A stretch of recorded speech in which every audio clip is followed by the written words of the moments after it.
Sparrow, a message about yourself.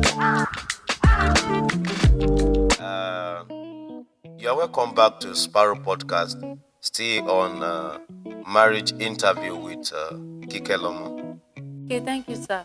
The second question here is we would like to know in relationships nowadays, there are so many misunderstandings, disagreements, fights, and not because they don't love each other. I don't know. You will still see some persons I don't know, maybe because people that are closer to you, they are the ones that offend you the most. Can you do justice to that? Like, why do people have misunderstanding that much in relationship? Naturally, we are born to offend each other. We cannot but offend each other because we are human beings. There is no how we would do without stepping on each other's toes. We were not born from the same family. Even though if we were born from the same family, it is possible for us to hurt each other in one way or the other. We are not a dummy. And naturally, we are raised by different parents from different background or maybe different home and environment. Our environment contributes to the way we see things and the way we behave so many times. So I think most of the things that cause understanding is our differences. Our differences are one of the major things that cause misunderstanding in our marriages or relationships. So if you know that this is the way I do things, your understanding about me will make you not to be offended even though I misbehave or I did something, because you understand that there's a reason for me behaving in that manner, because you understand why I'm doing that. So our differences are one of the major causes. Well, let me say lies. Lies is part of it. People can get offended if you lie to them. There's no one in this world that won't get offended if you lie to them. And in relationship today, we have so many people who lie. Even though some people lie to get the wife they want to marry, and some wife lies so that they won't lose the man they want to get married to. So this causes a lot of things in marriage. Another thing that I think that made people to get offended or that caused misunderstanding is unable to cope with the other partners on issues of life. Take for instance, me, I cannot eat bread, and my fiancé, he like bread.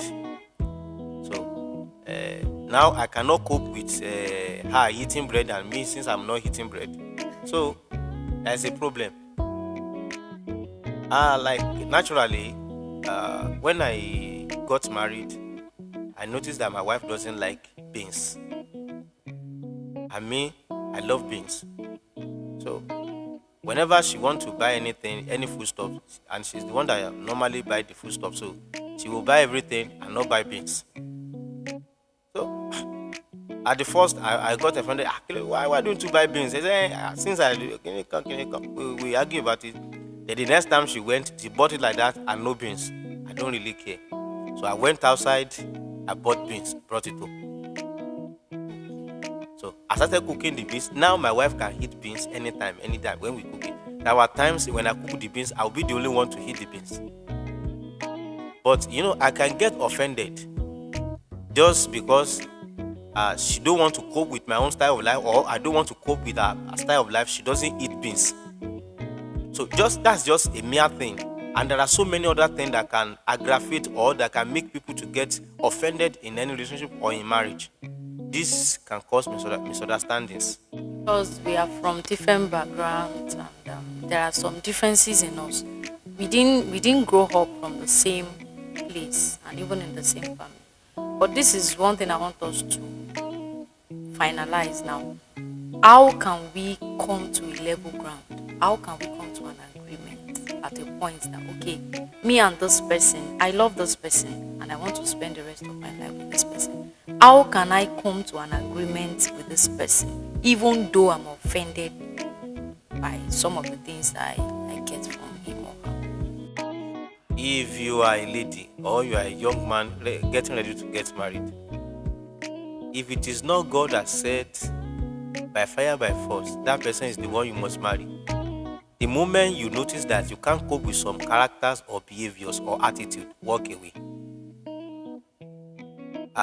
broken relationship or courtship is not a sin. So please don't make the mistake of you staying in the relationship or in the courtship when you know this thing cannot work. If you start managing the relationship or the situation when you are courting, you will manage the whole thing in the marriage.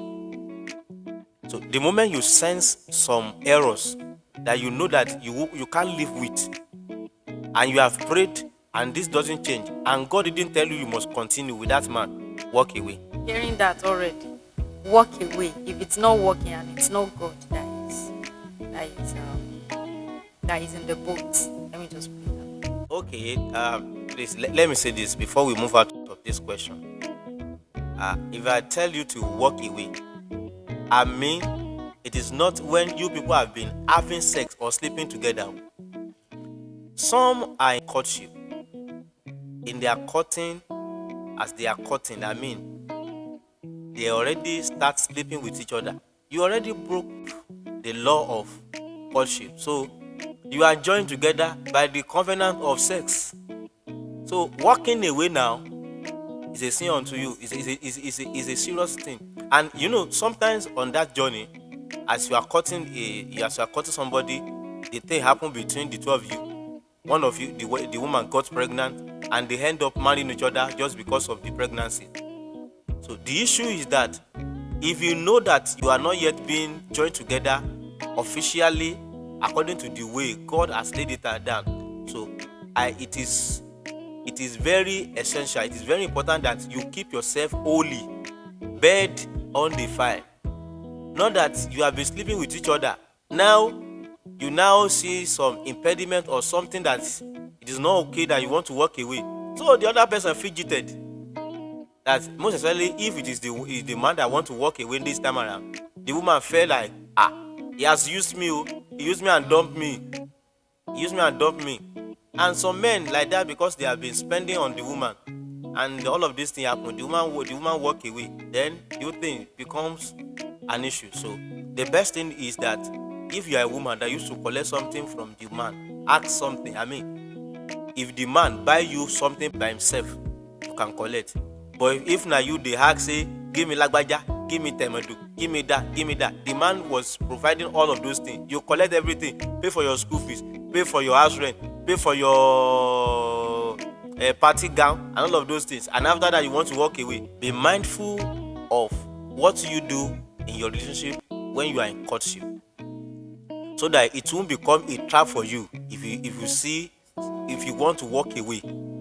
Even though I will say this, before you even enter any courtship, be sure it is God that is leading you to it, so that your mind will be rest assured that whatever is happening in the relationship is for you to make it work. Because if you are not sure, you walk into this one, another time this one is not working, you begin to test. So I think it's the wrong thing. The first thing to do is be very sure that man is meant for you, or that lady is meant for you, before you enter it. So whatever that happen on the way, you pray to God just take it away, or help you to adapt, or help you to cope with such character or manners. This way. Okay, thank you, sir.